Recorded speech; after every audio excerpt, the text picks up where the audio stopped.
name is Asia Stevens and I'll be talking with Callum Robinson, supersonic football striker for West Bromwich Albion Club.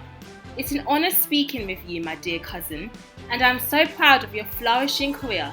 So please tell us about your youth football career and how you joined Aston Villa when you were younger. Hello, it's Callum Robinson here from West Bromwich Albion. I started my youth career obviously with Aston Villa, but before that I grew up in Northampton. I was born and raised in Northampton, and I played for a local team called Soccer Stars.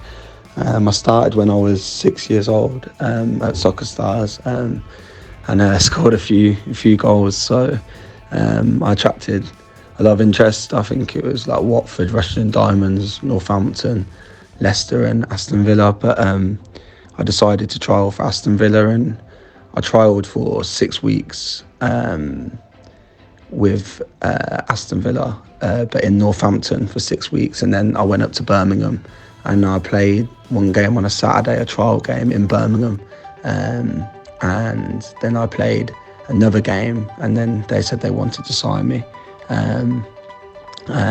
It was a tough one because obviously from Northampton to Birmingham isn't so close. It's about an hour away, so it was going to obviously be a bit commitment. But I've always loved football, so I wanted to follow my dream, and I was lucky enough that my parents believed in me and they wanted to give me an opportunity. But to get scouted for Aston Villa, and then only 2 made it from Northampton's Aston Villa trials to get to Birmingham trials, to get to Birmingham and Aston Villa. So I was obviously happy, and it was a huge achievement, and that's where it all started for me. When did you start training professionally for football? I started training, as I said, I think I was 7 at the time, or maybe just older than 7. I started obviously training with Aston Villa, but then obviously professionally I went into full-time after school when I was 16. I signed a scholarship, and then I signed my first professional contract when I was 18. I got a 2-year scholarship and a 1-year professional contract, and then after that I got myself into the first team and I signed a first team contract. So that was good. Who was the influential scout that spotted your talent in football and furthered your career? The scout for Aston Villa who spotted me was a guy called Steve Haddock. He was the scout for Aston Villa, but I had a coach called Alan Codner who was the Soccer Stars manager for me, and he was the first one who said, like, do you want to sign for this local club? So I'd probably say he was the one who like give me that chance and wanted to sign me. Obviously I'd done well, but he wanted to sign me, and that gave me a start in football. So I'd probably say Alan Codner. But as I said, like, along the way there's been so many coaches that have helped me with my development and stuff. So has football always been your passion? Yeah, football's always been my passion. Like I don't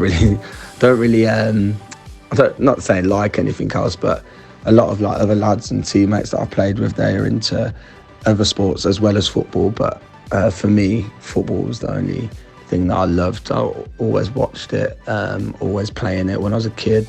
If it was in the house, I'd be playing. If it was in the street, or if there was a court, or if it was at a park, I was always playing. I always had a ball by my side, and I always loved football. Name your football idol who inspired you to become a great striker you are today.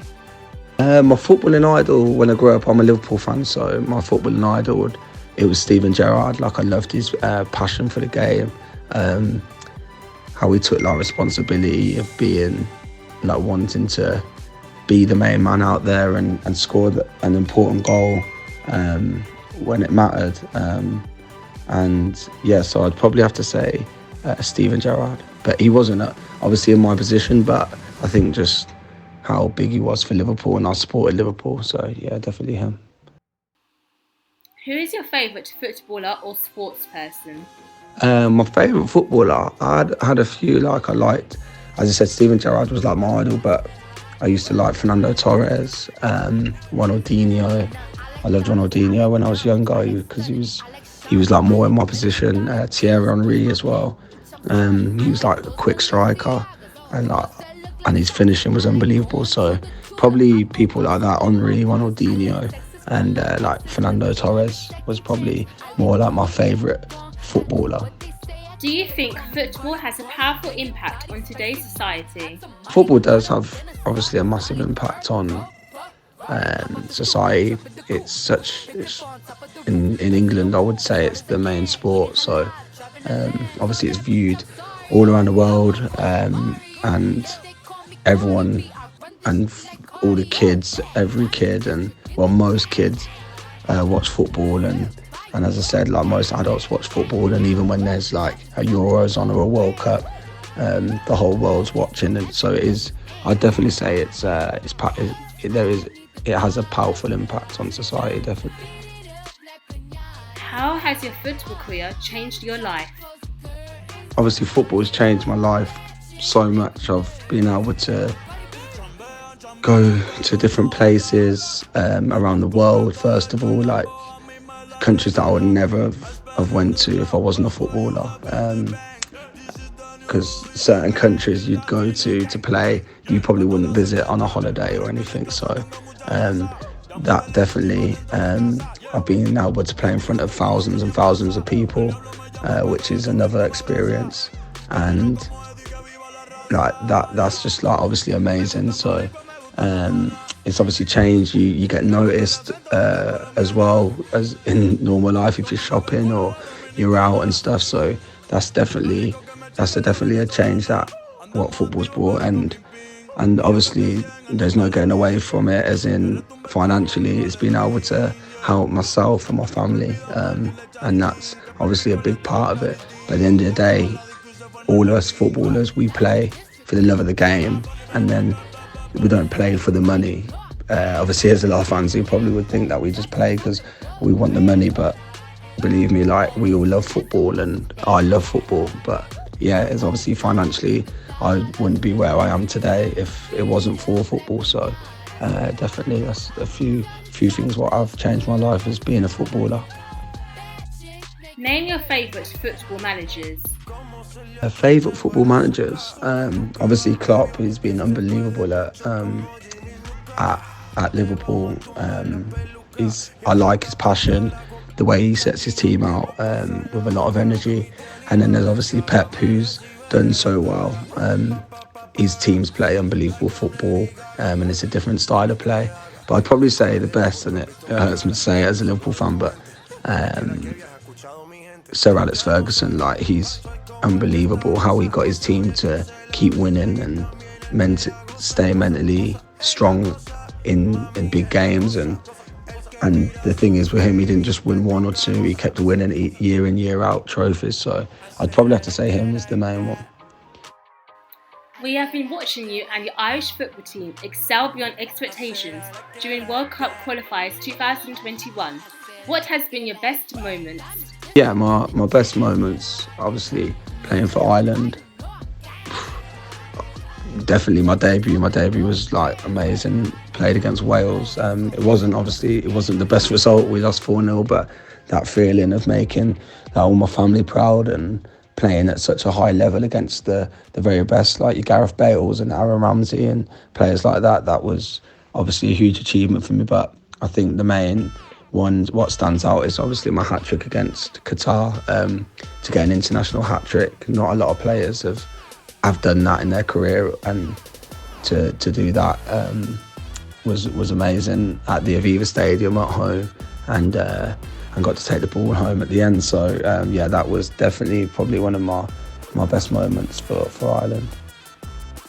You have been the first player to score a hat-trick for Ireland since Bobby Keane in 2014. and the first to score in 2 consecutive matches since John Walter's June 2017.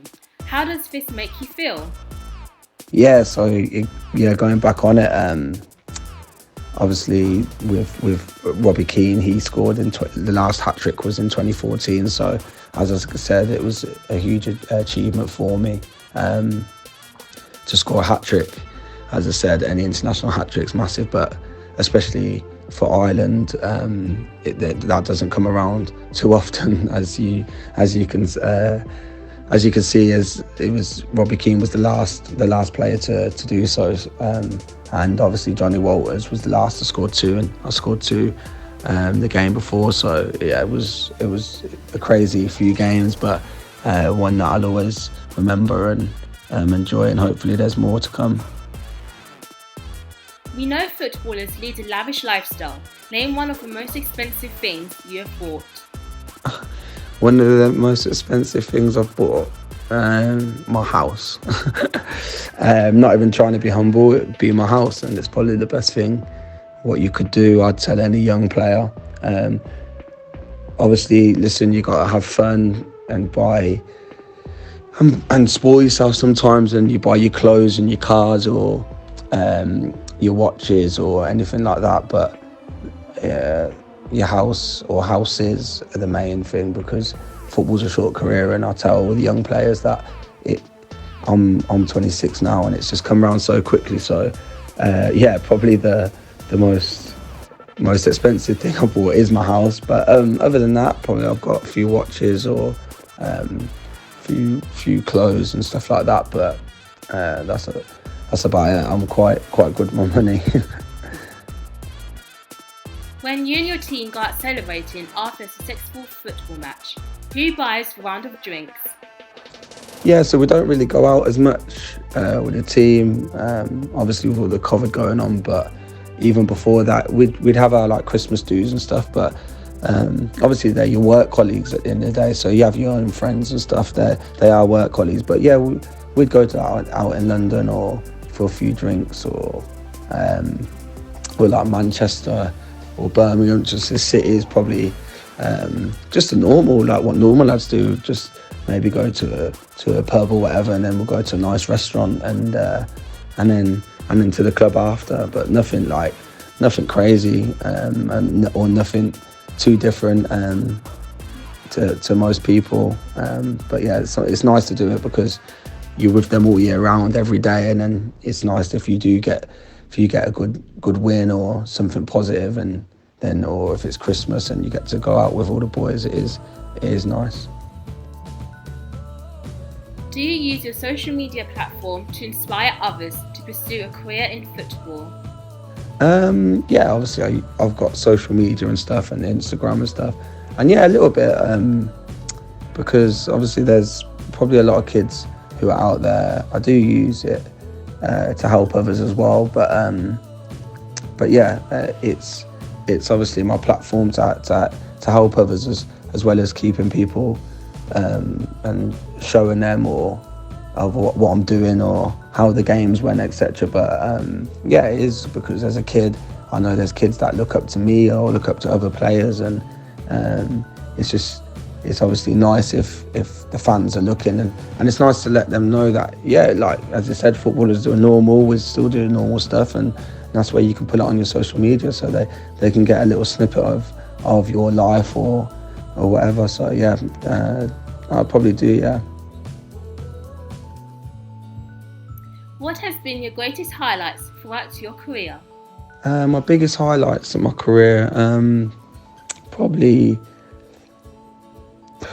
making my Premiership debut was massive, because that's where you could say it started. But it did start when I was 6 years old. But it started probably professionally and like in the first team, and I think probably that was one massive achievement, to be at Aston Villa from 7 years old to work my way all the way through the ranks, all the way up to 18, and then even to make my Premiership debut at 18, still a young age, but then even just getting there in the first place and coming on at Villa Park with my family up in the stands and my mum and dad and stuff, and like I used to sit up there and watch the Villa games with like the free tickets that their club would give the academy players. So, and they were sitting in the exact spot. So, and I used to sit there, and then for me to come on and the fans cheering me on when I come on, that was definitely a massive achievement. And then I would definitely say getting promoted with West Bromwich Albion when I went on loan there. It was obviously only a loan, but I knew it. I enjoyed it so much, and obviously that's why I did sign in the end for West Brom. But when I was on loan, I wanted to go up so badly, and then obviously COVID hit, and we had to wait for 2-3 months and then go back into the season and resume it, and we nearly messed it up towards the end. So it made it even more special when we got promoted to the Premier League, and it felt like such an achievement for myself again that I was able to help the team get promoted, and it meant a lot. And then probably just back to that hat trick against Qatar. As I said, not many players do it, and for me to get that hat trick, an international hat trick, was massive. So there are probably a few of my highlights in my career. Name one thing in the world you would change if you were given the power to do so. No racism. I'd probably say that's one thing that I'd change, definitely. Obviously, I'm not going to get into it, etc. But that is probably one thing that I'd love to change. That everyone would just be equal and take each other for who they are. It doesn't matter about the colour of their skin or their gender, etc. But definitely racism. I'd love it to be out of the game. I'd love it to be out of life completely. So I probably would say that. In the future, I'd love to achieve. Short term, obviously we're in the Championship now, so short term, I'd love to achieve getting back into the Premiership. One thing that I just love to achieve probably is just if we can get into the Premiership, stay in the Premiership, and I think at the end of my career that people would remember me as being a good player and being a nice person as well in football. That'd be probably my main achievement, being respected in the game and leaving with my head held high. So thank you. Thank you for an amazing interview, Callum Robinson, everyone.